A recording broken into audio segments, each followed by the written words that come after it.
You don't have any fucking wongs. Get that shit out of here. If you play next card, give it +2. What's up, everybody? Welcome to Twitch Tuesday, now on Wednesday, now back on Tuesday, now still on YouTube and Twitch. My name is Nat, that's Dylan. We're playing some Marvel Snap. How you doing, Dylan? I'm doing pretty good. I'm just running Conquest right now, killing times, grabbing those dailies. You gotta do your dailies. Let's see, we got Punisher, because it's ongoing. It's gonna go. We're gonna buff him to 5.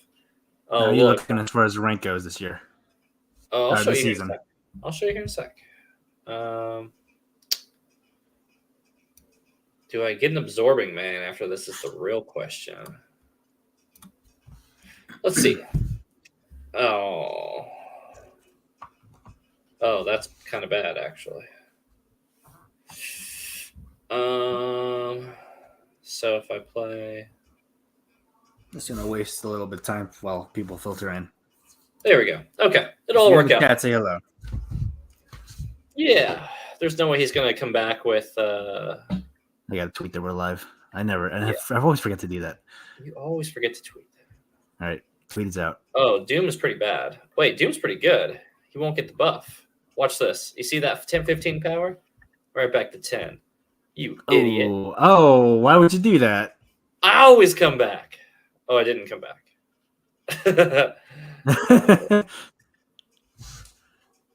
That's fine. This is just pink. I just needed to win with... Conquest is just for daily missions. So yeah, you already got Infinite, didn't you? For Conquest? Yeah, so as you can tell, I have reached Infinite this season. Hey. Oh, I'm stuck at 90. I can't get to Infinite. I'm gonna keep trying. Have you noticed my snap points here?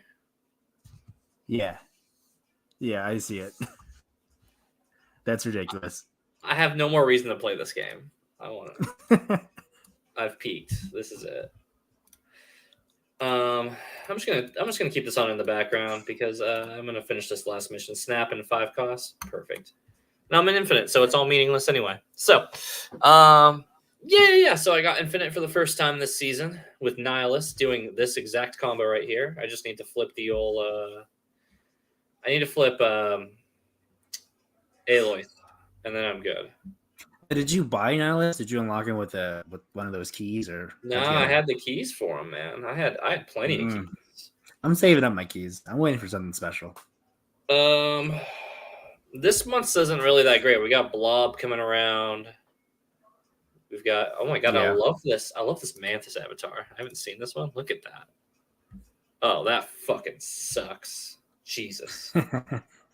That's terrible. So you got the anime Black Widow. That's very on brand.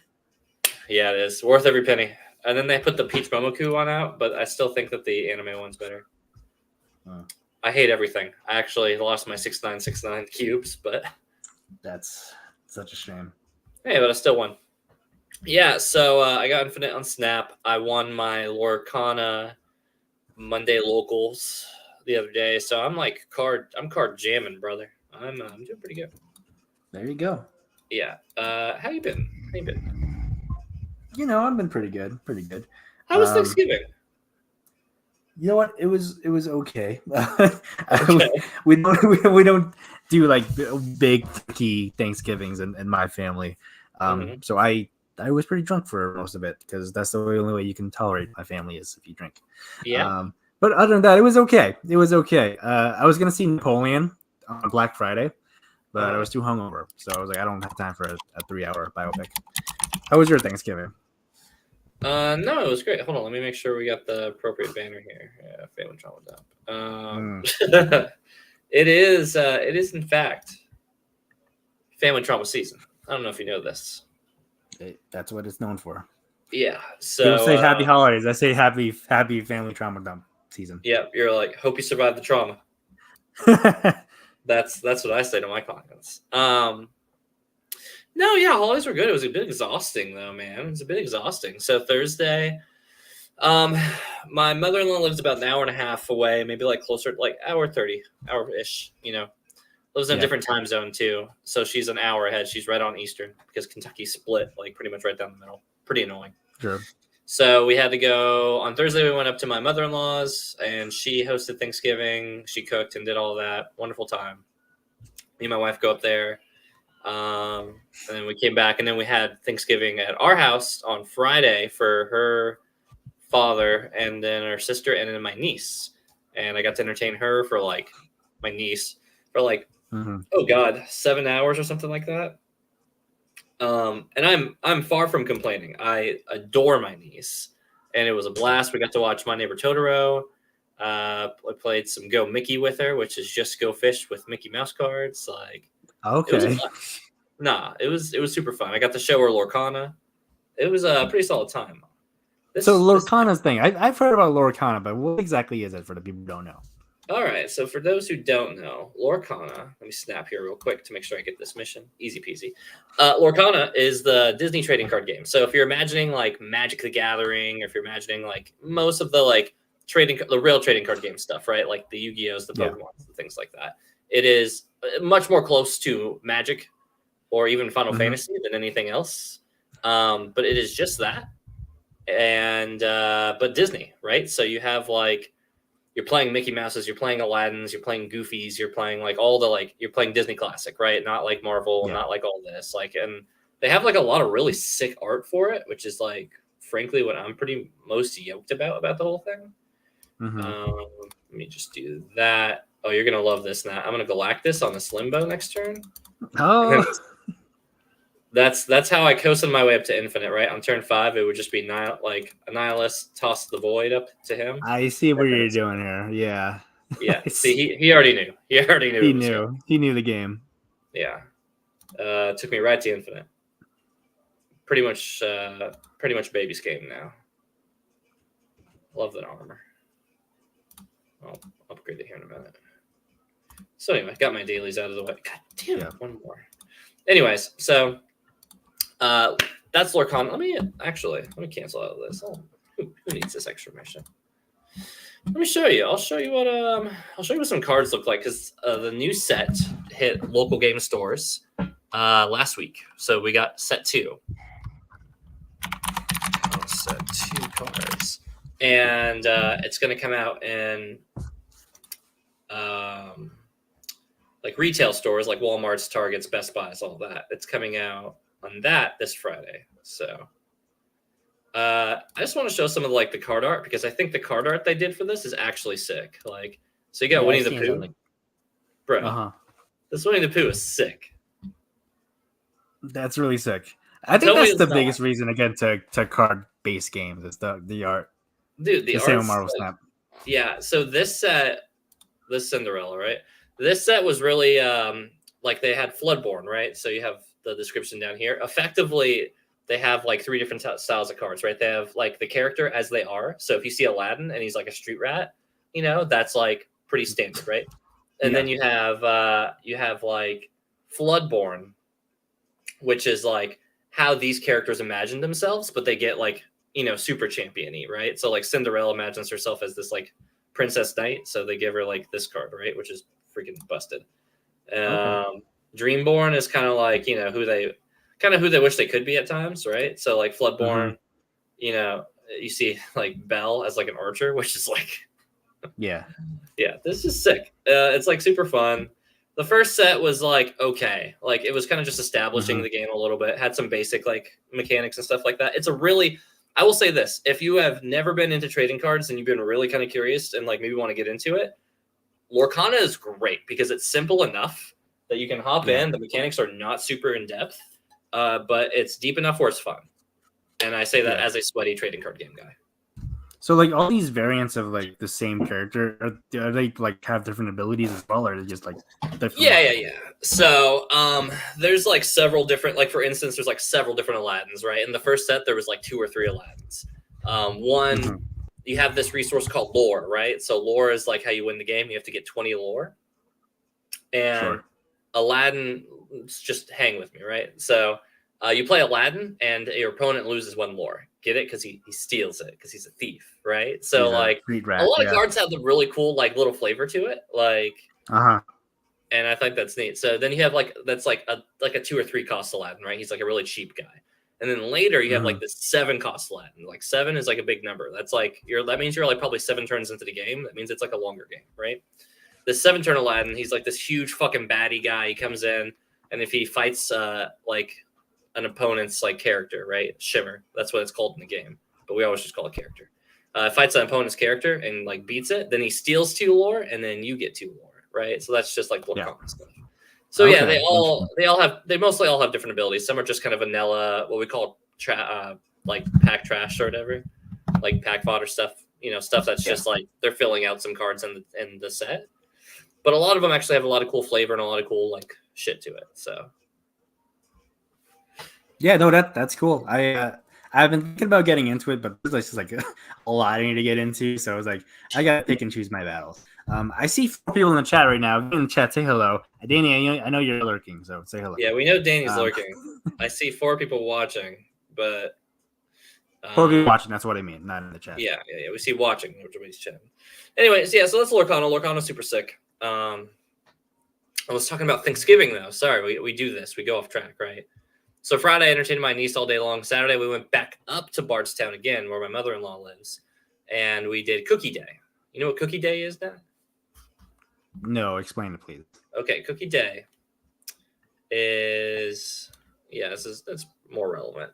So Cookie Day is in Hannah's family, where you bring all of the grandkids and everybody comes in. It's like a bigger, like, it's, not just like the nuclear family. We got like aunts, uncles, and then like their grandkids and stuff like that. They all go over to either Nancy's house, my mother-in-law, or Becky's house, my aunt-in-laws. And they make a bunch of sugar cookies, and then they have the kids and some of the adults and like all of them like decorated. They have like all these frostings and stuff like that. So they make all of these like, yeah, it's actually like super fun. It's very, very cute. Yeah. And then on the side, they'll make like some other like cookies. They have like pretzel chocolate dips, and then like white chocolate dips. They dip them and bake them. And then they have like snickerdoodles, which are my favorite. I clean up on that. So now I'm like, 10 years into the family, I'm in charge of making the snickerdoodles. This was my first year official with it, and it didn't go so great. So, what happened? So, and this was not so much on me, but I'm not throwing Aunt Becky under the bus, because I know she's watching right now. But Aunt Becky, she's one of her 2 viewers. So what Becky said was, as she put me in charge this year, was that she made the dough, right? She'll take like Betty Crocker dough, and then she'll like add in a couple eggs and usually a little bit more flour if it needs it. Yeah. Little digital dinos. Okay, Danny, I see you. So she used some of my mother-in-law, Nancy's eggs. She has some chickens because they have a farm. And those eggs are big. Like, they're big fucking honking eggs. You know what I mean? So, like, there was too much egg and not enough flour to bounce it out. So when you're trying to, like, grab them and roll them up and then, like, dip them in the cinnamon sugar and, like, so they'll cook out, like, it was too sticky. So they wouldn't roll, and it was very, very hard to work with, right? So the dough was a little whack. So when we tried to go to cook it, it didn't cook right. Normally, you throw them in there for 10 minutes, they come out perfect, right? Becky has got it down to art. This year, for whatever reason, it got flubbed. And then I was the one responsible. So, of course, all of Hannah's family's like, we let Dylan responsible for 1 year, and he all goes to shit, and I'm just like, fucking Dylan. Wasn't me. Like, I'm here to put it all together. I mean, like, I do like one thing, like, that's it. So they weren't crazy. Bad. Like, they still came out like okay to edible, but they're not the quality they usually are. So yeah, they're not what you'd expect from snickerdoodles. They're like a tier lower than that. They're a little crunchy. Yeah. They're a little too hard. Yeah. So that was that. Better luck next year, I guess. We'll see. So yeah, they'll let you do the snickerdoodles again next year. Yeah. So Becky, this ties in the family drama. Becky's funny. So Becky has a really funny sense of humor. Hannah's parents and her aunt and stuff, they're both older, right? They're in like their 60s. Okay. I don't think 70s. I'm pretty sure they're just in their mid to late 60s still. So anyway, they're older. They've had cancer back and forth several times. On Becky has, and she recently gone through some treatments and stuff like that. So last year she was just like, all right, Dylan, I'm gonna need you to come in here and be a part of these cookies. And as older people do, Becky was like, okay, well, you're gonna be in charge of cookies because I might not be here next year. And I was like, why you gotta be like that, Becky? Like, So like last year, Come I on, thought I did a Becky. really good job. I know. And then this year, Becky's like, "All right, you're inheriting the whole thing," and I'm like, "Okay." And then it went to shit, and I'm like, "Becky, you left me. You gave me the Succession, and I wasn't ready. Like this is Succession, except I'm the one cousin. You know what I mean? Like Cousin Greg. yeah, I'm cousin That's you. Greg. You're the And cousin Greg of the family. yeah, and they gave me the fucking company, so that's how it felt. Yeah. Cue Succession music. That's family trauma dump section. I don't have any interesting stories to tell about Thanksgiving, but Well, not about... any that I can say on air. No, it's not on there. Who's going to tune in? It's fine. Let's move on. So you were teasing something in our Cyberthirst chat that you recently saw a movie that you've been we've been waiting for you to see so we can discuss it. Why don't you enlighten the people? So over the past weekend, let me do this. I got to watch Minari. Yeah, no, it should be bigger, but not a spoiler. Yeah, well, that's fine. That's fine. We don't need to be that big. That's fine. Yeah, so I watched Minari. So for those keeping up with me and all my podcast endeavors, you may know me also from the FN podcast channel. For some reason, if you're here from there, I don't know how you can do that, but anyways, so that's my movie channel review or YouTube channel where I do a bunch of movie reviews with buddies of mine. Sometimes it's TV, every now and again it's TV, but very rarely. It's mostly movies. So I put on the wheel this year Past Lives and Minari. Both of those were, Asian checklist ones that had been on my list.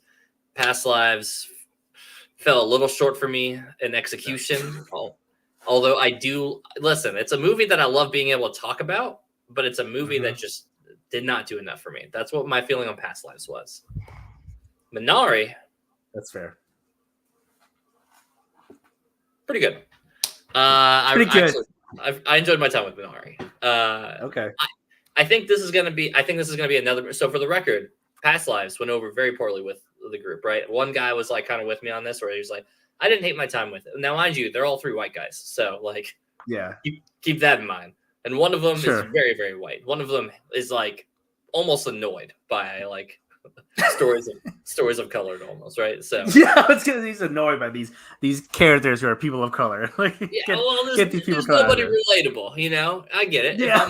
If I'm a white blonde guy, who am I supposed to be in this movie? Like, why don't we ever get representation? Why don't we ever get it anymore? Why is the only Aryan characters of fame and note right now Homelander? Like, yeah. Yeah, so I watched Minari, and we haven't got a chance to review it yet. I'm actually ahead of the curve. So this coming week, we have our 200th episode, or actually 200th review, and we just did that recently. But what are those Shiba? Like those little Shibas? They're just little dogs. They look like Shibas though. So anyway, that's Minari. Enough beating around the bush, and I enjoyed it. I liked it a lot more than Past Lives. I absolutely think this is going to be another movie that's not going to go over well on the podcast. We need more Army Hammer in our lives. Oh, brother. Give me a Murder on the Nile. I actually really love that movie. So with Minari, here's kind of really that's the movie you guilt love, the one with Gal Gadot and all those people. That movie's pretty good. I feel like I would disagree with that, but you were saying, go ahead. Yeah. We'll get to Nile here in a second, right? So yeah, Minari. It was funny. I watched the movie. Hannah was like so stressed after like the 3-day back-to-back holiday stuff that we did that she was like, I'm going to bed. And I was like, I'm pretty tired. I'm going to go to bed, but I'm still awake. So I'm going to watch Minari because it was on like HBO or something like that.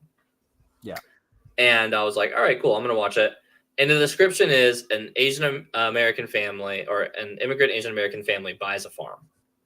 And that was the description, and that really is just the whole movie. Like that's the whole movie, bro. That is the most apt description I've read of a movie in a minute. Right? So yeah, this movie is not. There's not a lot going on if you're looking for like action or bigger than like larger than life characters or something like that. Now, I like dramas, and more importantly, I like human dramas, right? Now, you're probably thinking, Dylan, why didn't Past Lives work for you? Well, because Past Lives was just kind of boring. And there's a little bit of an argument for Minari kind of being a little boring as well, right?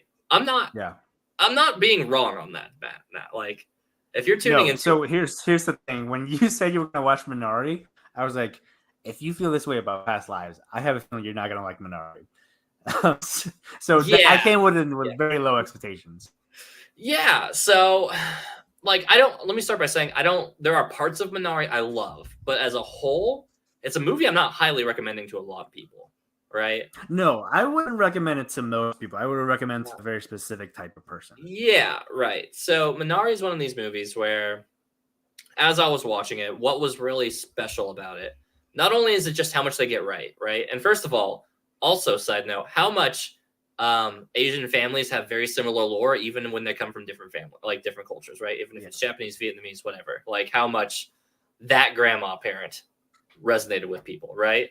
Like 100%. How much, like, if you had and I didn't have an Asian father, but I saw an Asian father a lot with friends of mine growing up, how much you had that incredibly stern, locked into like more than the family. I need to focus on what my job and career is, what my dream is, like, that over ambitious to a fault almost, Asian father.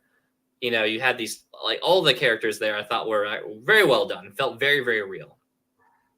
And the drama that goes on is sure, it's like mundane everyday drama. That's like a way to frame it. But I think where the true passion in that is being able to portray and exhibit like a truly American story. And I'm not even going to make it an Asian story because it's not. This is an American story. This is immigrants coming here and trying to find their way and struggling to do so. But it's through the scope of an Asian family perspective with it. There's not a bad performance in sight. A lot of people are gassing up Steven Yeun on this one. And like, he for sure is like good. IMO, I don't know if I put him all the way in like Oscar nom territory for the role at the time. I mean, I disagree, but yeah, I think he deserves the Oscar nom. I think he has better roles though. He has better roles, right? And this is one of those ones that everybody does incredibly well, but nobody does, like, for me, it didn't feel like anybody was doing exceptional, right? It wasn't so enough that I was like getting hooked in. You didn't think the grandma was exceptional? I thought the grandma was great. She's the closest it comes. If anybody's getting nominated from this movie, it's her, right? Like, I think she's the best part of the movie. She is. Because I love her character arc, right? The idea that, spoiler talk for those who have not seen Minari, like she starts out. Yeah, it's right there. It's right there. You can't miss it. It's literally, there's two of them. She starts out and she's like trying to win over these grandchildren that she's meeting for the first time. And like, she's like, so for the record, I also love how much they nailed this, right? Totally ignores the daughter, totally obsessed about the son, right? Is that not the truth of like Asian gender politics? So that's the Asian experience for sure. Yes, it is. Adores this grandson, who, to be fair, is adorable, and with a little heart murmur, a little heartbeat. So, and she's trying to winning him over, and he's just like, "You're not a real grandma." And he's just spitting facts. Like, he's thinking of this like American perception grandma, and it is not her. She can't cook, she can't bake, she can't she's not this sweet Southern grandma stereotype that like he's expecting out of her. But as the movie goes on, you see how much she genuinely loves this character, despite kind of like being, I won't even say flawed, right? Like she's very much a human being. She's a widowed like Asian grandmother who never really, she was a homekeeper, but it wasn't like she was a homekeeper in the Southern traditional sense where she could cook. She could make like a broth, and she brought like food over that was like, oh my God, whenever they had like the anchovies and then the, what was the seasoning? Like, I think it was chili powder. And she was like, oh my God, you brought chili powder or whatever. And I'm just like, oh my God, can you imagine not having seasoning? Bro, I fucking get it. Like, immediately I was like, oh, I get that one. So it's all about the actions. The actions are speaking so much louder than the words in this movie, in my opinion, right? Even by the time it's like the kid's scared to go to sleep, and he's like afraid of dying, and then like the grandma's like, listen, you're too young to worry about that, I will take care of you. And there's that like beautiful like kind of like transition period where she's just like, you're not going to die from this heart thing, like I will protect you. And she sleeps with him, or he sleeps with her, and the next day she has a stroke, but his heart murmur is healing. And like, fuck, dude, like that one I was like, all right, that's the hitter, right? That's the peak drama of this set, like this. Sure, you got mom and dad fighting, and that felt all very genuine, where it's like, what matters more to you, this fucking farm and this dream or your family? You took us away from everything. We could have lived our lives there. And he's just like, no, I want to make a future, dude. And oh my fucking God, if anybody gets that, that's something like, looking at like, all right, listen, we could do this, but we have our future here. And just having that perspective on that one, that really resonated with me. So I really enjoyed the story of all of that. It all burning at the end, it being caught on fire because this grandma's trying to be helpful, but she's had a stroke, so she's like fucking it up. Yeah, like it's good. It's just good. But I can see where so many people are not going to like this because it's like, frankly, if somebody said this is a really boring movie, I can't fault them too hard on that. Like I could see. No, I wouldn't either. Yeah, there's not a lot of heavy plot points. If we're even in a drama, this is a pretty dry drama by all intents and purposes. Like, you know what I mean? So I think that's not gonna like go over with the crowd because usually dry dramas don't land very well with the movie club. One with that, but I don't know. I think for anybody who hangs with it and finds that connective thread to these characters, and maybe it's our Asian bias, and I think there's an Asian bias to it. I think it has a lot to do with it. I will preface this by saying that it's been a while since I've seen Minari, so I don't remember all the big plot points. I remember how it made me feel. But like going back to past lives, and you were saying how your podcast friends aren't able to connect with it as much because they're all white guys. I feel like with past lives, it's not so much an Asian thing. I feel like it's a universal thing where I would have liked the same even if it wasn't an Asian cast. With Minari, I think the Asian bias does play a bit of a role in it. Or not a bit, like a lot. But it's a huge role. This is 80% bias, if I'm being honest, right? Like, yeah, because I really connected with it because what stood out to me, and I still remember to this day, is how I can relate to them being, no matter how Americanized you become as an Asian Americans, you'll still always be an outsider, and you'll still always feel that way. Except within your own family. I think like that's the part that hit me is where you only have each other as your family because they're going through the same things that you're going through. That white Americans can relate to, that the Asians back home can relate to. So that's what I really connected with. I do feel like I'm due for a rewatch at some point. Danny says that it's a very good movie, but not something I rewatch. You talking about it having me like feeling like maybe I should go back to Minari because I don't remember like the big moments. Like I didn't forget about the fire beat until you brought it up, and now I'm thinking back to like, oh, that was a damn good scene. But I just love everything about it. It really hit with me personally, but I can see why I wouldn't connect with everybody. Danny, you need to fly to Kentucky. And that's overdue because I've visited him in Arizona twice now, so he has to make a trip to Kentucky now at some point.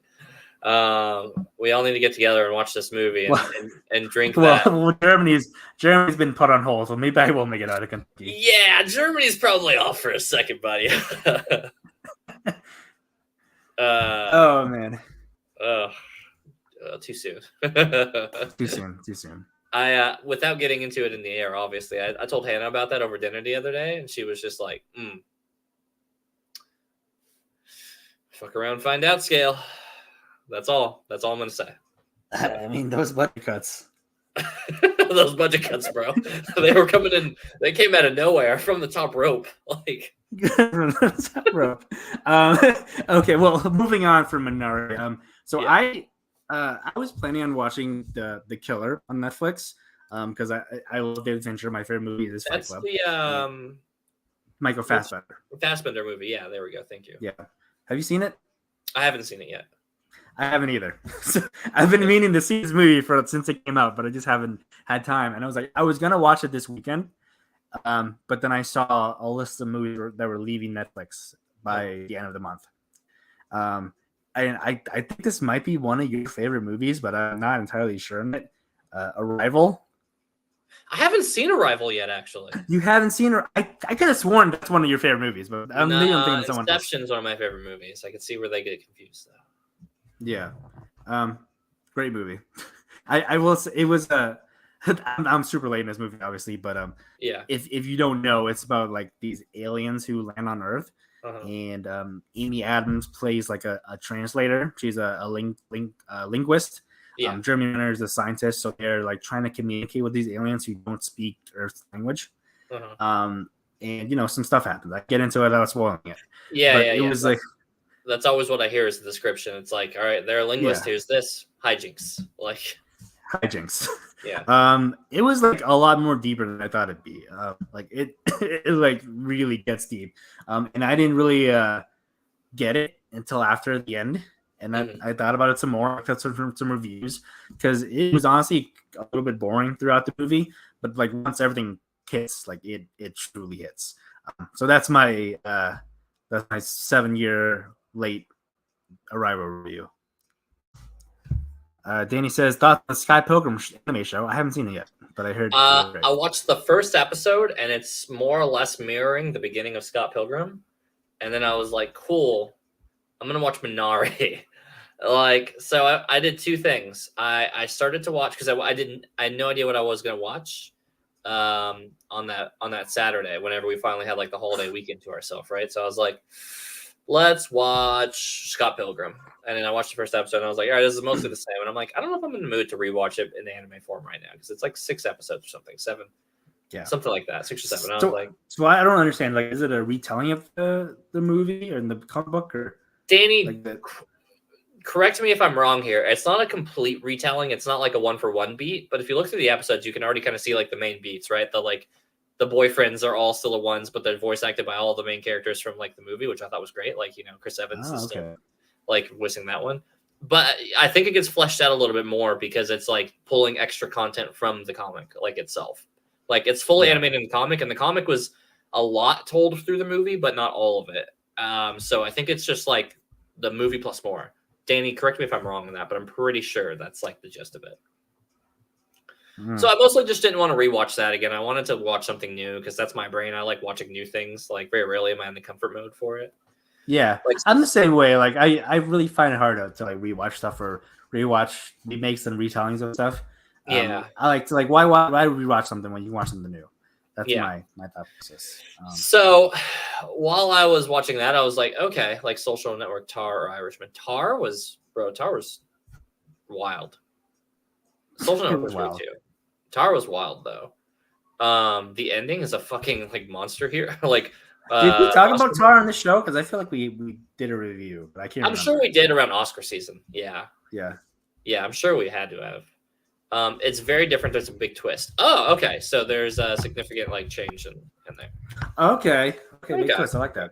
Yeah. But so I started to watch the first episode of Scott Pilgrim and I was like, okay, mostly the same so far. I'm gonna watch something else. Then I watched the first episode of a show I thought I should have been watching a long time ago. And Danny, I'm glad you're here because I need you to chime in on this. I watched the first episode of Invincible finally. Oh, okay. Now I know you're a longtime watcher of that show, according to Danny. I love Invincible. Can't get enough of this show. No, if you don't know, I haven't seen an episode of the show, but I have read like a portion of the comics where, from what I've heard, I'm ahead of the show, so you don't have to worry about spoilers. Okay, so I've only watched the first episode, and I gotta say, I'm incredibly underwhelmed. Like, oh no! Like, so here's my take on it, right? And now listen, giant grain of salt. This is a first episode. Pilots are very rarely the premiere episode of any show. Grain of salt. I started watching it, and I was like, all right, cool. And this guy talks about this foster kid in its intro, and it's like, all right, that sounds really heartwarming and welcoming. And then it's like not even the main fucking thing.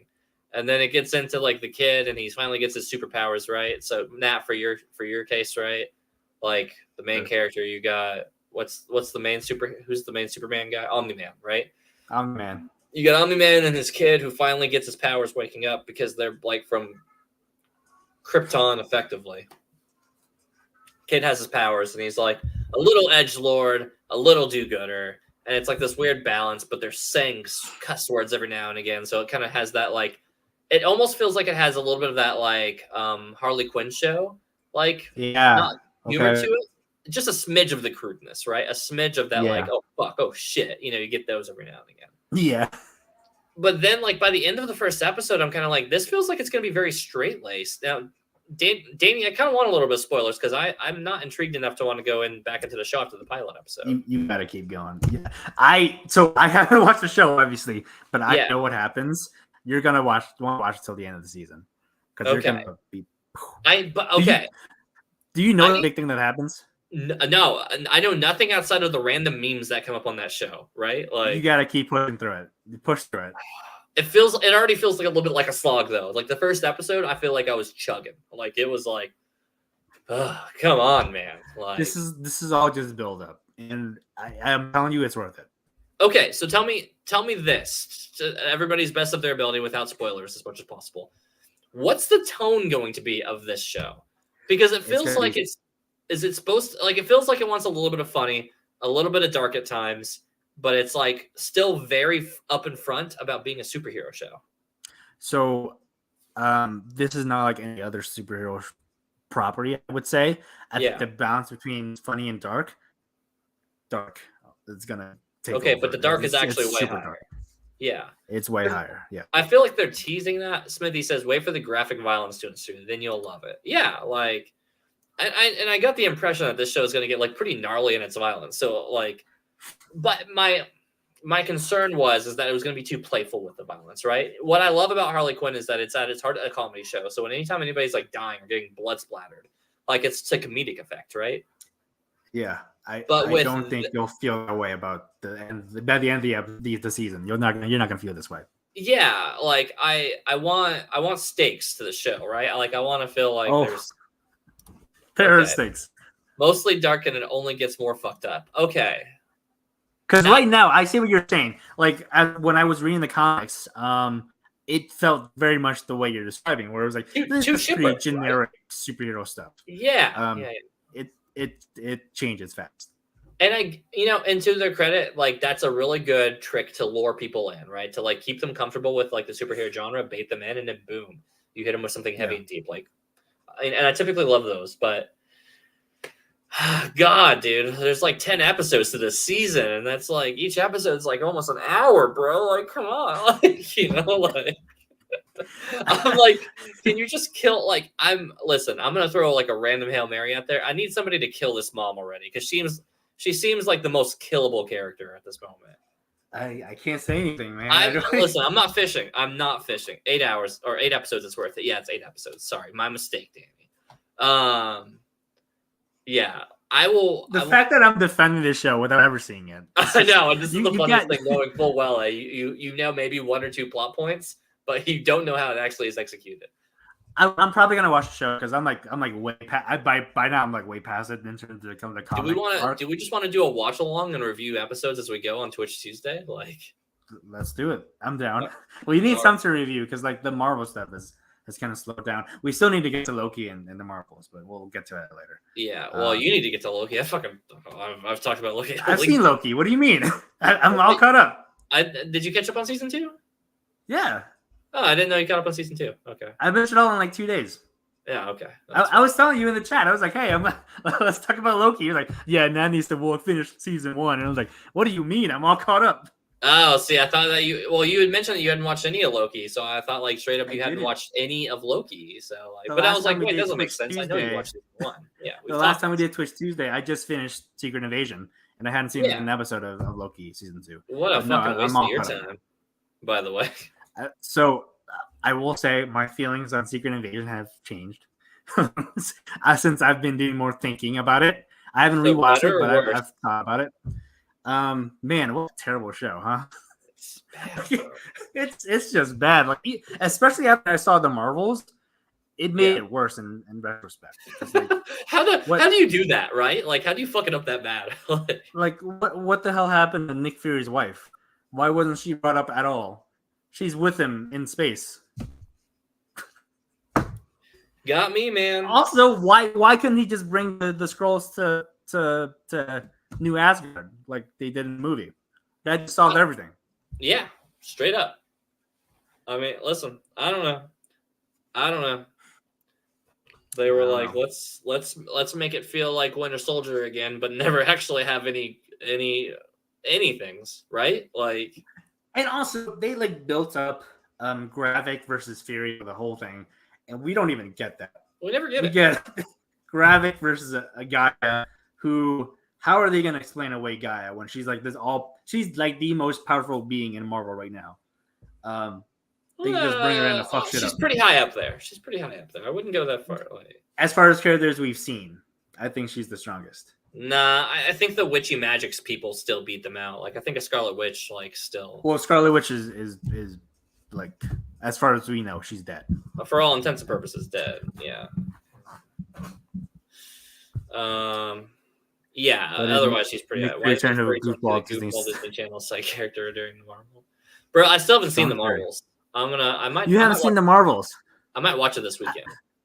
Damn, I just spoiled a major plot point for you. I'm sorry. No, it's fine. Listen. This is a Marvel movie. The only thing I haven't gotten spoiled is the only thing we're spoiling, which is the post-credit scene.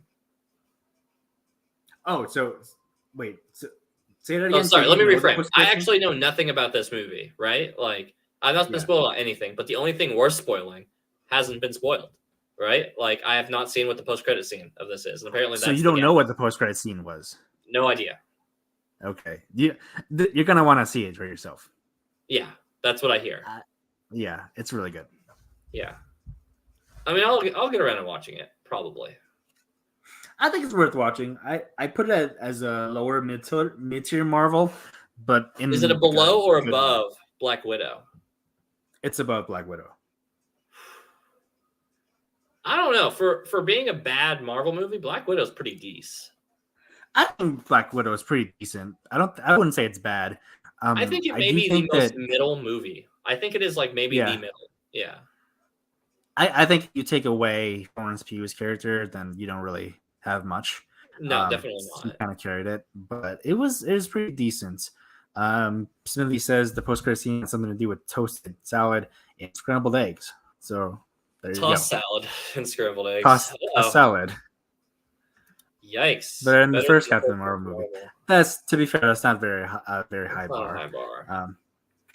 It was very much better though. They keep giving Brie Larson nothing to fucking work with, man. Like, they gave her a little bit more personality than she had in the first one. I still would have liked to see her character fleshed out more, but this movie is like more about her interacting with Kamala and Monica Rambeau's characters. So you don't really get much like character development for her. I would think I would have wanted more. I will say the weakest part of this movie, without any spoilers, was the villain was kind of underdeveloped, and I think that's because it was a shorter runtime than you usually get from Marvel movies. It feels like it has the same problem that Thor or Love and Thunder had, where Thor was not very developed.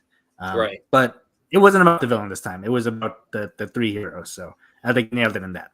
So I think it was a Jeremy Johns review that I saw of it that was like, it felt like they wanted Ronan the Accuser, and then they remembered they killed Ronan the Accuser, and then they just made a new Ronan the Accuser. It's like, yeah, I would say that's accurate. Yeah.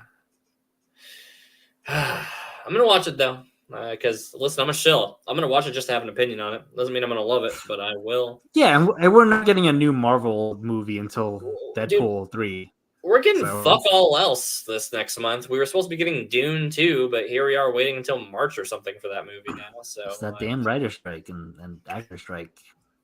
Damn writers and actor strike fighting for their rights. Yeah. How dare people want a livable wage? That's crazy. I know. How dare they? How dare they try to do their job and get paid well enough to pay their bills with it, bare minimum. You know? Can't you just do what you love for us and not get paid? So we get our superhero movies. It's all on Aquaman 2 to save the industry, says Alan Smithy. Smithy, I've got some bad news for you, buddy. So there was a little article going around where it said that Aquaman 2 is the only like big movie during this holiday season. They're relying on Aquaman 2 to save the theaters. And that's not a good bet. Ugh, not a great bet. Yeah. Yeah, movies are the big blockbusters are kind of taking a dump right now, man. They took a nosedive this season. So Blue Beetle was fun, better than The Flash. I don't know if I agree that it was better than The Flash. I thought The Flash was pretty good. but I don't Blue know. Beetle I was keep awesome. hearing the Flash is pretty bad, but it's got a Batman movie pucked into it. You haven't seen the Flash yet? No. Oh, I was not going to go give Dylan. that movie money to a series that has. I think you can probably watch it online somehow by now. Yeah. Listen, it's going to be like I'm surprised it's not. It's probably online right now on HBO Max. To be honest, I haven't looked, but like, why wouldn't it be? Probably is. I'd say it's worth watching. But yeah, so that's our movie talk. I have some other topics that I've been like kind of like keeping my notes app in case we run out of stuff to talk about. Okay, and like this was Loki? a good time to. Oh, we're gonna talk about Loki. Okay. So yeah, let's wrap the Marvel talk. Let's wrap the Marvel talk. Right. They saw both on Max, so they're on there. Okay, good enough. Loki spoilers. Boom. Damn, what a show, right? What a show! You know what? So here's what this has proven to me: Marvel can write an ending well. Yeah. I would say like that last episode, that season finale, might have been the best episode of Marvel TV I've seen. It was just so good. And I saw you in the chat. I took a little dig at you in the chat, but you obviously didn't see it because you didn't think I watched Loki. Yeah. Where you said that Loki is great, second only to WandaVision. I was like, Loki's way better than WandaVision. Come on. Oh no, I just I intentionally ignored it. It was actively ignored, not passively ignored. No, so here's the thing. Loki as a total package is more quality than WandaVision, only because WandaVision's finale is mid. That's it. Everything else in WandaVision is fantastic, though. WandaVision is fantastic. I feel like if you take away the finale and you redid it and made it a good finale, I would still put Loki over WandaVision. Just because I think the highs of Loki are higher than the highs of WandaVision, and it never has any lows that are as low as the finale. So here's the funny thing, right? This goes back to what I was just talking about with Minari, is that like the highs in WandaVision are drama beats, right? The highs in Loki has drama. Like I'm definitely not saying that, but Loki's drama is action still. You know what I mean? Like it all comes back to it being like me against time, me against this, me against this. Like it's this constant battle of this and that, right? And while it's great, why I keep shilling WandaVision to the top is because it's unique as a comic medium format, right? It's a grief story, it's human grounded, but it's painted over with fantastical, right? So that just stands out in a much more unique way to me. And it's still more unique and powerful for me than Loki. Now, as a geek and lover of Marvel stuff, Loki is fucking peak Marvel, though. Like, and I'm not taking that away. Like, it's literally WandaVision, Loki, most everything else, right? Like, see, that's where I would agree with you. Where it's Loki, WandaVision, and then everything else is not even close. Yeah, if we're talking Marvel TV, nothing is even remotely close. Yeah.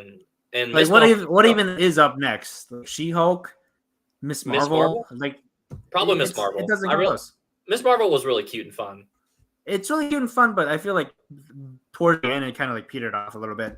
Whereas Loki kept it was very consistent all the way through. WandaVision started off really strong and it stayed strong until the very last episode. Literally, if we're saying like 7 out of 8 episodes, you're doing better than 9 out. Like you're saying that you got a 90% overall, and then 90% is exceptional. Exceptional. Yeah. To me, this says Miss Marvel was clicked the wrong thing. Miss Marvel is super hot. That's why Loki is the best. I will say between Miss Minutes and Elizabeth Olsen, it's pretty neck and neck. It's pretty neck and neck. I thought you were gonna say between Miss Marvel and Miss Minutes. Miss Minutes is a little bit more fuckable. Like, I would not say that. I would never say it on here. Yikes! All right, so Miss Marvel is fine. I actually probably enjoy She-Hulk a little bit more because I think I forget how much I enjoyed She-Hulk. I think She-Hulk is number 3 for me. It's probably number 3, but even that is still like She-Hulk is on its best days around B tier, right? Yeah. Loki and WandaVision are definitely S tier shows. Like they're at least a tier plus above. Yeah. So Loki was fantastic. It was a great storytelling with it. It made me miss some of the adventure, so to speak, from season 1. Like, I Yeah, know Sylvie really didn't get as much to work with in that one, which is kind of the point. Like, it's showing that her being a constant while all these things are changing, like, which is I thought was good for her, but it was more interesting on the first season compared to the second season. I'm not going to fault it for that. But again, by the time it all ties into this idea of how we're resolving this time issue, this lore issue, this Kang issue in the verse, it's like they're still moving forward. It apparently they're still making the King movie. So yeah. I mean, so I don't know, man. I'm intrigued to see kind of all the implications of it, but them wrapping with Loki being like this like stoic character at the end, and he creates Yggdrasil is like so fucking baller. Like, it's so baller. Like I would say I prefer season 1 of Loki more just because like you said the little like, adventures, and I like the building up the relationship between Loki and Sylvie. Season 2, I feel like it never really clicked for me until the very end, where it all tied together, and it was just perfect television in my opinion. And as a whole package, I think it's top tier. It's like you said, it was S tier. Yeah. As a cumulative package, it's hard to argue that it's not like one of the top 5, top 10, definitely top 10, top 5. I'd have to think about it. You know, top 5 like altogether Marvel things in general, right? Like it's kind of hard to argue that like as a total package, right? Because we talk about Infinity Game or like Endgame and Infinity War, and it's kind of hard not to talk about it as like a single thing. I feel the same with Loki seasons. It's two sides. It's the chapter 1 and chapter 2 to the same story wrapping. So I will say it made me look like such an idiot because I was talking about how, you know what, Secret Invasion didn't look that bad. This is a Disney Plus show. And then you see Loki, the finale, and it's like, holy shit, this is beautiful. Yeah. This is one of the most beautiful things I've ever seen. And then you're also like, holy shit, Secret Invasion was actually fucking dog shit. Like, it was dog shit. That was another reason, because I haven't seen a Marvel show in such a long time. I forgot how good they can be. And then Loki season 2, I watched that and I was like, oh, maybe Secret Invasion was bad. Right. What if season 2 will be next month and a new episode released every day? Yeah, literally. When we say next month, it's literally like, it's like 3 days away. Let me stand corrected. Yeah, man, we're gonna be cooking with What If Zombies. Apparently, is gonna have Kamala Khan and like be like a central character. I completely forgot What If season 2 was happening this soon. Yeah, I could have sworn the next show was Echo. That's crazy. I was not aware of that. Also, Echo trailer looks interesting. Shit. Rated I haven't R. seen the Echo trailer. You haven't? Shit. I knew I forgot something because I was like, I gotta finish Loki season 2 before I watch any of the new stuff because I don't want to accidentally get spoiled. I'll pull it up. We shouldn't get flagged for showing trailers, right? I always forget which one's gonna get us. Well, I mean, it's some Disney trailer, so we'll for sure get flagged. Yeah, that's true. Fuck it, we'll do it live anyway. We'll just mute the audio. Surely that won't. No, that's got us flagged in the past as well. Also, yeah. Maybe let's not do it. Maybe we won't do it this time. Yeah, how many? I'm trying not to get. You know, we've got our channel flagged about 3 times already, so let's not get divorced. Yeah, we'll watch it. We'll watch it after the show. Sorry, guys, but no. Echo trailer looks like. I will say this. Echo trailer in theory looks okay. Like it looks okay. It's okay. But it's the first rated R show, and it's showing that in the trailer, and I'm like, oh, that's promising though. Keep that up. That was a blood splat. All right. I fuck with that. Yeah. Interesting. Like it's using the R, man. There's using R. Like I hear Echo hangs the hard R. Yeah. Echo hangs dong in this show is what I hear. So well, I'm in. I can't wait to tune in for that. Yeah. Yeah, no, I'm actually really looking forward to Echo because I want to see more of Kingpin and what they did with him because the Kingpin at the end of Hawkeye didn't really do it for me. So I'm hoping for like more of the Daredevil Kingpin. That's definitely a trailer to be talking about whenever we end up watching it after the show. That several month old trailer now, but anyway, so it will be under Hulu, under Marvel Spotlight, as well as Disney Plus. I can see that. We'll see. Listen. Here's what I know. We get more Kingpin, and motherfucker, I love that guy and everything. He was great in. Hawkeye was a show too. Hawkeye was pretty good. It was pretty good, but I would say it's like It's still B though. number 5. It's still B. It's in that same category of as good as all the other Marvel shows on their. I think Hawkeye is like on the level of Falcon and Winter Soldier for me. Like they're the same level. I don't know if I'd go that far. Falcon and Winter Soldier. It was pretty good. Like it wasn't the best, but it was decent, serviceable, and that's how I felt about Hawkeye. It was a great exploration of new Captain America and giving the shield, and it was great. I would say my tiers are WandaVision, Loki on the first tier. Second tier, it's going to be She-Hulk and Ms. Marvel. Third tier, Hawkeye and Falcon and Winter Soldier. Below that is Moon Knight, and below that is Secret Invasion. Yeah, that's fair. That's right. Like that's just more or less the right order. Wanda. Am I forgetting a show? Because I feel like I am. Well, there's the What Ifs. Oh, What If? I forgot What If. What If's pretty good. What If? It was fun. I put it in B tier. Like, yeah. None of on what I watched in What If felt like I was like, holy shit, this is like, it's consistently great, right? For you to be I Am Groot. Oh, I forgot about that show. I don't think I've watched I Am Groot was really. Oh, Werewolf by Night. Werewolf by Night's A tier. Hey, Werewolf by Night's fucking A tier. It's not S tier, but it's like, okay, case in point. That's a perfect example of an A tier show. A show that is like consistently great. Like you're like, I think we need more of Werewolf by Night, like of that ilk for different shows. Yes. I think they got to do more of the seasonal stuff. They could expand that whole verse out tomorrow, and I'd be like, fuck me up. Like, pseudo can be kind of dark. Like that action, dude, I'd be fucking set. Drop Blade into it, why not? You know, we got to drop Blade into something. Mahershala Ali is 50, so we got to. He is 50. Blade still does not have a script. Yeah. Anyway, so that's the Marvel talk. Unless we've forgotten anything else. I think we're good. Loki, great show. Great show. S tier. S tier stuff. Marvel finally learned how to write an ending. Yeah, I think that's another thing with Loki is they nailed the ending twice. Yeah, I don't think you can say the same about any other show. Nope. In that regard, Loki is definitely better than WandaVision. WandaVision, yes, that ending. Ugh. I don't even think the WandaVision was that bad, but it definitely was a step below. It's not that it's that bad. It's just that relative to the rest of the show, it's like it just follows the same Marvel formula of mirror matchups. That's the evil version of yourself. That's the problem. It felt like they wrote 9/10 of a great show, and then they were like, "I don't know how to end this." Well, they're like, "Well, go look at the whiteboard, and the whiteboard is when all else fails, make them fight themselves for the finale." That's like my biggest complaint with like Black Panther, where amazing movie. Just you could come up with something more creative than fighting an evil version of yourself.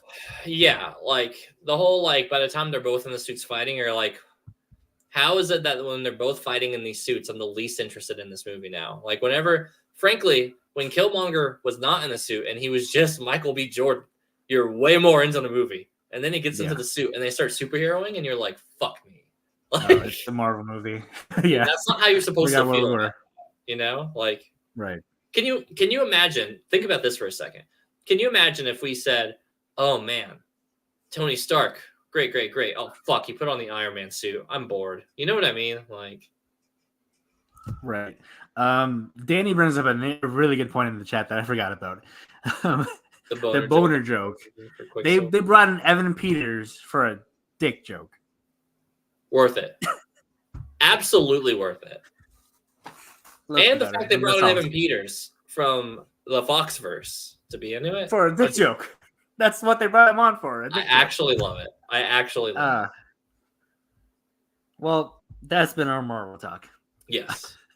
So I'm checking my notes for subjects that we can talk about. I have one right here. Here's a little brain exercise for you. Mm-hmm. Would you rather pee every time you stand or poop every time you sit? And I actually type this out. This is the quality content people come here for. That's what we do. This is what we do. Okay, pee every time I stand, poop every time I sit. Pee, no question. Danny with quick response, pee. Yeah. No, it's definitely pee. Interesting. See, I would also go pee. And I feel like it's a pretty easy choice. Yeah. Because just get a wheelchair. Bro, here's the thing. Eventually, you're just going to be like, standing ain't worth it. You know what I mean? Like, or altogether, peeing. Listen, I'll put it to you like this, right? First of all, I'm only drinking water ever again at that point, and I'm mostly already there to begin with. So, like, I'm gonna have that clear pee, the one that you don't feel like super filthy about, right? It's still pee. Like, let's not mistake it. But that's gonna be a little bit easier. The cold one, you're gonna just be changing pants all the time. But even then, you can manage pee a lot better. You can put on Depends. Yeah, you can put on Depends. Hell, I'm thinking of like, I don't know. There've got to be other systems, right? You could you could put on a piss condom or figure out like a piss condom like system. That means you're not even pissing. There's ways around it for sure. There are ways around it. There is nothing around shitting yourself. It's just shit, bro. You just ruined your pair of underwear and pants. Yeah, I feel like I could live okay, never standing again. I would just like roll around on one of those motorized scooters for the. Yep. Call me Professor Xavier, buddy. Beep beep. I'll shave my head and everything for it. Yeah, I thought there would be more of a discussion, but I feel like the answer is pretty cut and dry. Speaking of poop, so I want to see. We're back to the movie talk, but I want to see the Hunger Games prequel the other week. How was it? It was pretty good. I will say it's very clear that it's better as a book because there's certain things that I imagine a book does better than a movie, where you get to see inside the character's head, and you could. This is from reviews I read, but you can see inside of his head. You can see how he comes up with the decision he makes. You don't really get that in the movie. He just does stuff. It was pretty good, but some books are not worth adapting, and I feel they lost some of the charm from the medium change, right? You're right, exactly. Yeah. It's super long, man. It's super long that I had to go poop during this movie so bad, and eventually I just had to go. I was like, oh fuck it, I'm leaving in the middle of this movie. I'm gonna come back tomorrow. I'm gonna watch Taika Waititi's new movie, and then You should have left the whole theater. You didn't even go to use their bathroom. You said, "I'm out entirely. I'm going home." home. Didn't even go outside of Phoenix and take a shit right in that theater. I did poop in the theater, but at that point, it's like I'm missing like 15 minutes of this movie. I'm gonna get so lost, so I'm coming back tomorrow. Was it like all right? But was it like bubble guts? Was it like mud butt, or was it like just a very solid poop that you're just like stuck around? It was diarrhea, buddy. It was full blown. Yeah, all right, yeah. I ate some bad pizza that day, so I was like, ugh, it was real bad. But so I came back the next day. I watched Next Goal Wins, the new Taika movie. I waited like an hour, and then I went in the middle of the part where I left off, and then on again. So it was fine. Taika's new movie. It was good. It was definitely like lower tier Taika though. I feel like he's lost a step, which is sad to say. Yeah. Is this his second miss? I wouldn't say it's a miss, but it's just not as big a hit as anything else he's done. Yeah. So, all right, Jojo Rabbit S tier. Oh, I actually have a letterbox list. I'll just bring that up. Yeah. I don't think Jojo Rabbit's my favorite. I love Jojo Rabbit, but I feel like that's more of your thing. You're crazy if Jojo Rabbit's on this tier. In Taika's category? What is my favorite Taika movie? Listen, Thor Ragnarok's fantastic. Thor Ragnarok. I don't put it over Jojo Rabbit. You're not gonna like this. I have 2 movies over Jojo Rabbit. Get the fuck out. What else would be there? Hang on, I'm sharing the screen. You're nuts. Show me the screen. Let me judge you immediately. What would do in the shadows is S tier. All right, the show or the movie? Because the movie's okay, and the show also okay. All right, so there you have it. I have Jojo. No, Thor: Dark World, number 1. Number 2, Hunt for the Wilder People. Number 3 is Jojo Rabbit. Wilder Number People. 4, What We Okay. Do in the Shadows. Listen, Boy. Wilder People's good. It's not JoJo good though.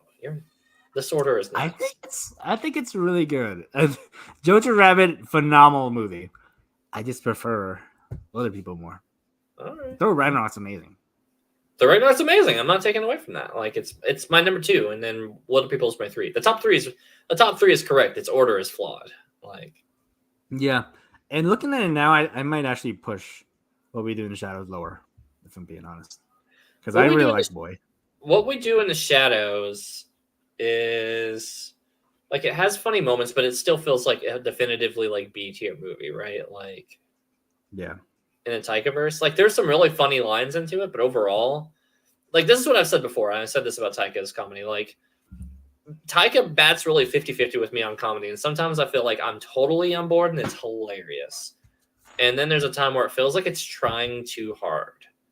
And What We Do in the Shadows is the definitive version of that, but I feel like it's 80% too hard, 20% I'm really laughing at it.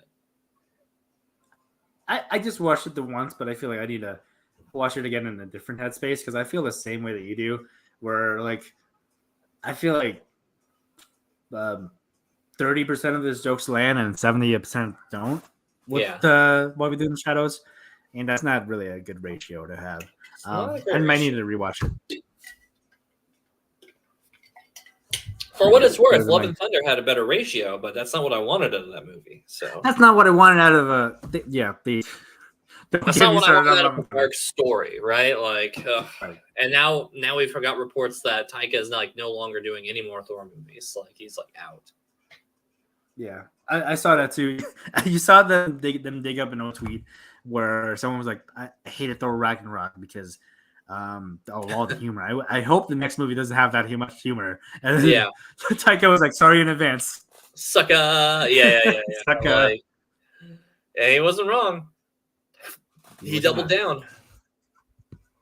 He drumbled down in the comedy when I really wish he kind of doubled down in some of the drama.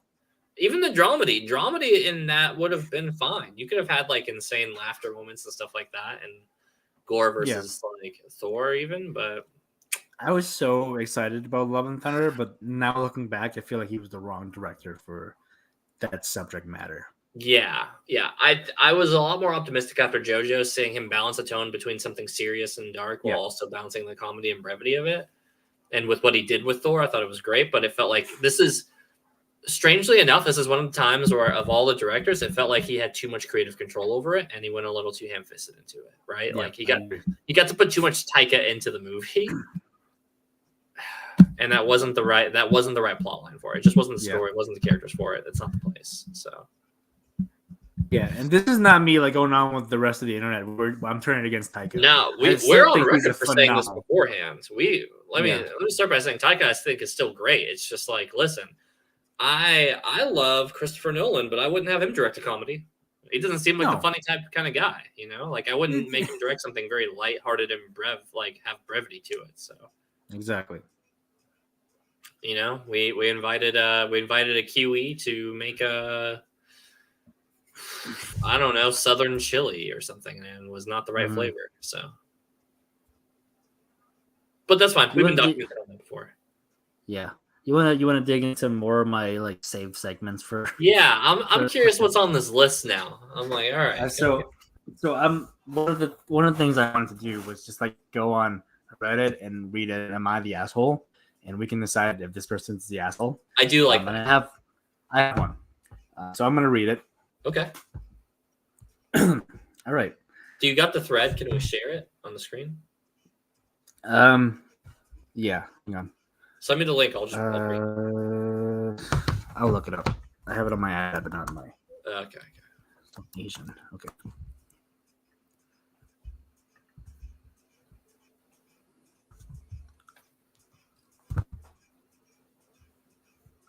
All right. Okay. My username is hidden. Oh shit, my username's not hidden. Can't have okay, that. Whatever. You can search for my username. I got nothing to hide.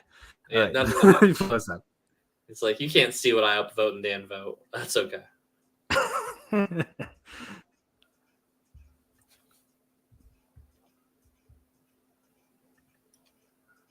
Am I the asshole for acting like I didn't know my son was Asian? All right. So let's get into it. Okay. I know it sounds a little weird, but I don't know how else to phrase it. I, 22-year-old female, have a 1-year-old son called Rue with my boyfriend Sean, 23-year-old male. I'm North African and Sean is Asian. Our son happens to look like a carbon copy of him. We joke that my genes aren't used at all in the creation of this baby, lol, so I'm aware that he doesn't look like he's mine. I was at the grocery store picking up a few things when this woman came up and started a conversation with me. She was asking about Rue, how old he was, his name, things like that. Then she asked how long I'd been nannying for his parents.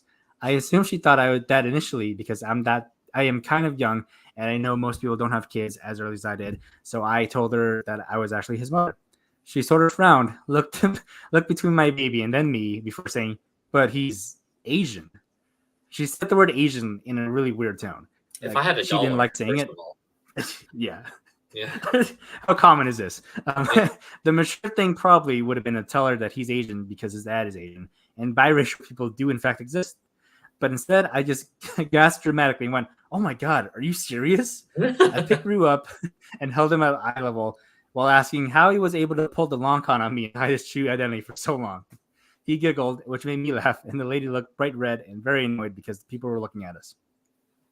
She told me that she just was just surprised because she didn't look anything like me, and I replied I was surprised too, obviously, because today is the first day I ever took in any of his ethnic features. Then she said I could have just answered the question she was obviously asking instead of making a public scene. She walked off, still looking pissed, but I just finished getting what we needed and then left.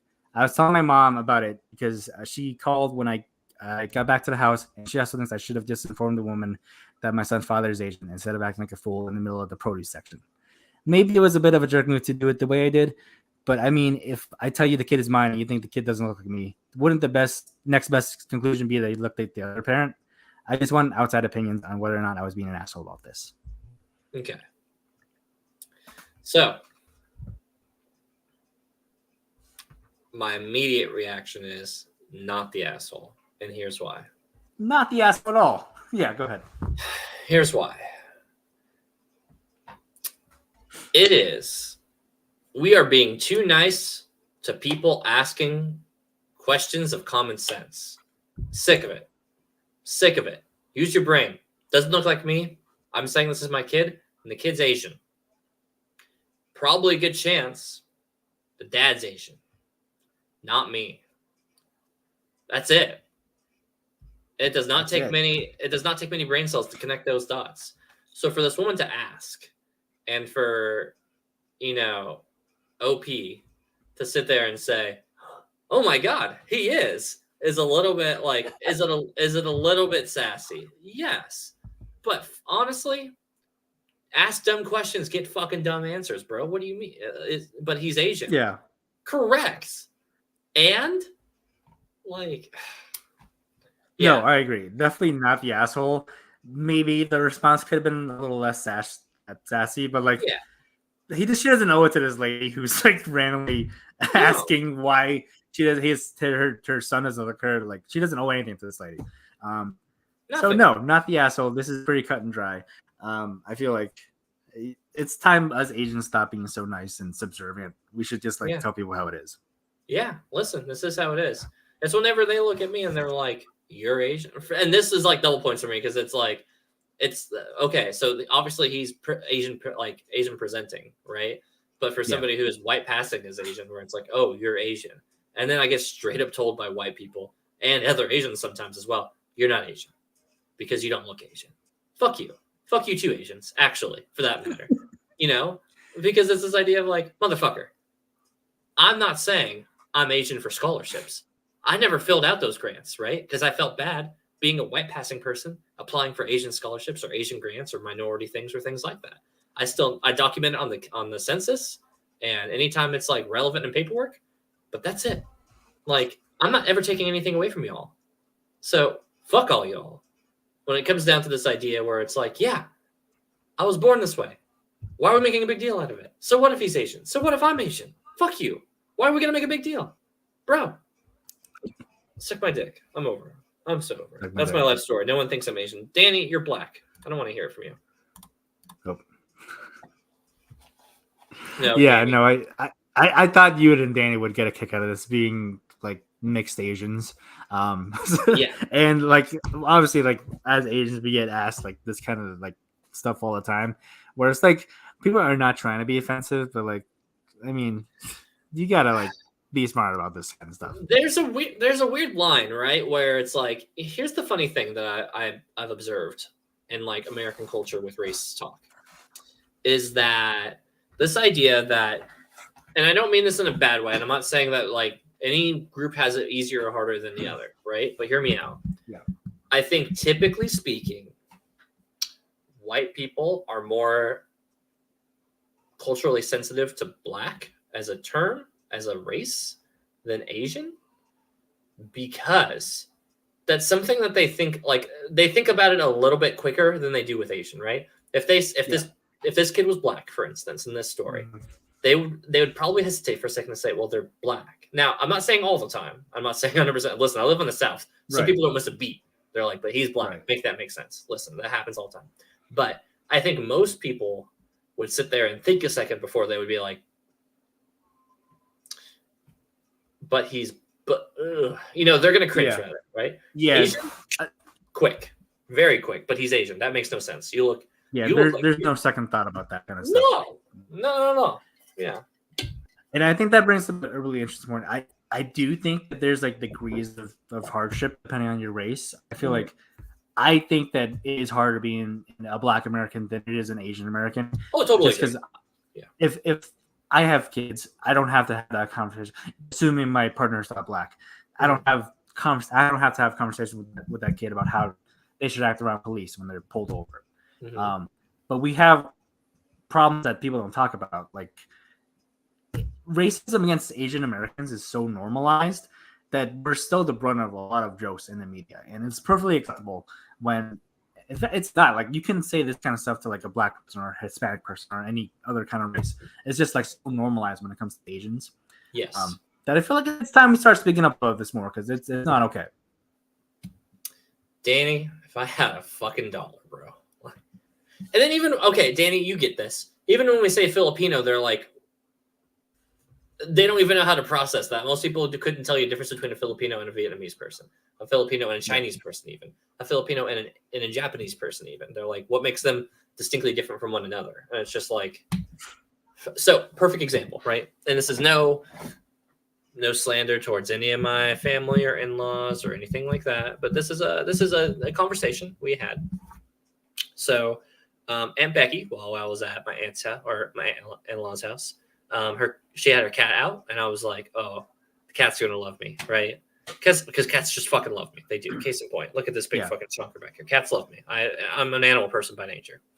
Now, I joke that it's the animal magnetism for my Filipino genetics, because we just pick up dogs, and that's fucked. It's fucked up, but I'm allowed to make that. I'm Filipino. Fuck you. Exactly. So it is my right, and we do it. So fuck me. So anyway, not me, but we as a culture do. Not the point. Now, I'm around nothing but Hannah's family, who is quite white. And the cat walks by, and Hannah's like, oh, the cat's always loved Dylan. It's like jealous. And I was just like, yeah, that's true. And then I think I say to like one of my like cousin-in-laws or something like that. And I was just like, and they're like, oh, why is that? And I'm just like, Filipino genetics. I don't know. They just come right over, and they're like, oh, so if you were Chinese, it would be like, the dog would come right over, right? And I was just like, you didn't miss a beat with that one, did you? Like, and I didn't make a scene of it. I didn't, and I'm not like crazy upset by it, but it exactly proves my point. If I was Black, I don't think they're gonna say, oh yeah, chickens would come right over to you, right? Like they're gonna pause on that typically, even in the South. Like you got your educated white people who are going to sit there and do that. But the Asian joke is low-hanging fruit, and they still take that. Yeah. No, I agree. So, I'm not upset. I think it's a little bit of a Freudian slip, but I think it exactly proves my point that the Asian jokes, and by proxy, the level of being able to demean or, even go as far as to just make like crude jokes about Asian caricatures or stereotypes and stuff like that, is the bar to entry to that is a little lower than Black jokes in culture. Yeah, no, I agree with that. Yeah, for sure. That being said, blacks have it way harder than us. I'm going to say it up front. They have it harder than us. No questions asked. Yeah. The cop stats. It does prove it. But no, yeah, I definitely agree. I feel like those kind of jokes might not have a malice behind them. They might not be like evil intent, but they're still very harmful. Like it perpetuates these stereotypes that separate us as the other, and that's very harmful to Asian Americans. Right. It's the small things, right? It comes back to this idea that it's like we're not you, we're cat and dog eaters, and you keep following that through line, right? It always goes back to this like enabling stereotypes and caricatures always dehumanizes the person, right? That's always like the end all be all result of it. And I don't believe that's their intent at all with it, but it is a symptom of that. So yeah. It's one of my favorite things to get onto my, so I'll get on, I won't say get on to my clients about it, but I'll have like Asian clients and, or Muslim clients or something like that. Any non-white clients. And I'll casually mention that and being like, here's the thing about being a white passing Asian. I pay a fucking lot of attention to what white people say about other races, all right? Like, because I've infiltrated it. They don't know until they see my last name. And then they start asking questions. And then they're like, what's your mom look like? And then you see my mom, who looks very Filipino. And they're like, uh-oh. I might have said that inside thought out loud, you know? Like, yeah. A couple times with him. And I'm like, uh-huh. Yeah. Yeah, I'm definitely not a white passing person, but like I feel like I have gotten like close to like white people where they feel more comfortable saying that kind of stuff around me, and they don't think you get to because you get to be one of the good ones, right? That's how that works. One of the good ones, exactly. That's how it works. Where you're like, oh, that's pretty cool. I can say all this offensive stuff around, but no, that's not how it works. Like, let's maybe keep those thoughts to yourself. Yeah. We're getting real serious on our race talk, Nat. We better calm it down. We're getting a little. That's crazy. That's a fun note to end it on. That's did not that segment get there, but yeah. Sorry, we get heated about this. We get heated. It affects our everyday life, man. And I have the courtesy of at least being able to pass with a white name and a white passing presence. Nat doesn't get any of that fucking benefit, brother. Nat Vu, that name is very Asian. So very Asian. 2 syllables, boom, boom, and you look it. Woof. You know, so. All right, Nat. As we sign off, tell me the most racist experience you've had. Go. Most racist experience. Probably like in college there was these group of like Africans who like obviously in Africa there's like not any Asians, so they don't know how to act around an Asian. Right. So these group of Asian people just like follow me around. Like, oh, Jackie Chan, and I didn't know what they were saying at first because they had like very heavy accents. And then some was like, hey, do you know those guys? I was like, no. And then I listened to what they were saying. Like, oh, they're freaking calling me Jackie Chan, like all a group of them. So that was up there as one of my most racist experiences. But there's like plenty of stories I can tell. Yeah. I don't think I have like a peak like racism story. It's just the reoccurring story of like denying my Asianism, which is both like, which the funny thing is that's both like white racist, but it's also Asian racist too. Because if you're half, it's just like, well, fuck me, I guess, for being half. And it's like the shade you'll get for being half of perfect at times is how like I feel like the perception is, right? In Asian culture, it's like you're either whole Asian or you're fucking fake. And there's that like ongoing like decrediting of like your race and your background and stuff like that. Super gross. But yeah, the amount of times I've had white people tell me I'm not Asian is like pretty fucking astounding. So yeah, and that's fucked up. Like to deny someone like a part of their identity is just like it's not even my choice, man. It's not even like I'm not shilling for it. It's not like I'm doubling down. I'm like, why would I pick the harder difficulty if I was just white? Call it a day. Bing bang boom. All right. I'm white in America. Fucking won the prize. All right, that's it. And I'm a guy. Double points. Not white enough or not Asian enough for me. Mostly just clicks. Yeah, like it's mostly just that. Honestly, it's that. But over 30 something years of it, you get pretty fucking sick of it. Like, yeah. Anyways, that's our show. Be a better person than the people out there. This got real serious at the end, so it's just pretty good note to end on. Don't be a racist piece of shit. AAA Live now stands for aggressively Asian asshole. Comment, asshole. Anyways, all right. let's that's rate our show. Sasha Grey. Let's rate Sasha You Grey. can't rate anyone. I'm not logged into Twitch. But let's everyone who's watching go over to Twitch and tell Sasha Grey we sent you. Is she streaming? Actually, you know what? Hold on, really quick. I'll tell you where you guys should go. I'm gonna go to twitch.tv, and then I'm gonna type in. Oh no, Sasha Grey is streaming. Just go to Sasha Grey's and tell her that. And Nat and Dylan sent you there, and they're the best. All right. Until next time, we will see you next Tuesday.